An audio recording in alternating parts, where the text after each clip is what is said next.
salaamaaleykum. maaleykum salaam. yaa ngi si jàmm. sant yàlla. alhamdulilah. fan nga jóge sëñ bi. arkaal fii laa jógee Colobane gi laa jógee. foo jëm. fii kub la. waaw. ana kër Baye Cheikh Ndiaye imam. Baye Cheikh Ndiaye imam. waaw. boo doxee ba jeexal koñ bii.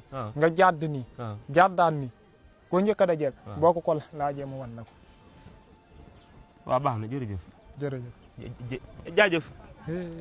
ndeysaan. yàlla mën a bind. pardon. bu ma gaañ yow. ana kër Baye Cheikh Ndiaye imam. yow doo nuyoo. ça va na nga def. xoolal yaa ngi si boo gisee nii da nga koy nuyu ba pare nga soog a wax bu ëllëgee bu ko defati. waaye maa ngi jégalu sa waay daa yàkkam te ça va naka yi tey ça va bien yaa ngi si jàmm. mu si jàmm. alhamdulilah ana kër Baye Cheikh Ndiaye imam. kër Baye Cheikh Ndiaye imam. waaw. xoolal fo nan laa ko mën expliquer xoolal boo jàddee nële yaa ngi gis jàddukaay bële. waaw. nga demaat xaxaam bi na la ko soo jàddee nii. waaw. après nga demaat si beneen jàddukaay bi. waaw. nga demaat si beneen jàddukaay bi. nga ñëwaat si beneen jàddukaay bi. après nga wiiri ba foofu.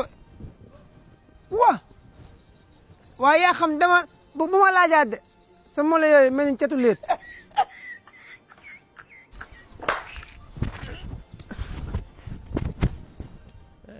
salaamaaleykum. waaleykum salaam. nan dafa coono. maa ngi nekk ci jàmm. alhamdulilah. ñu ngi leen ziar bu baax.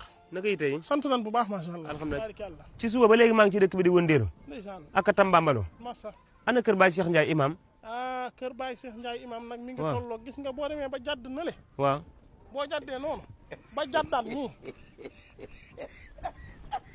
kii nit la.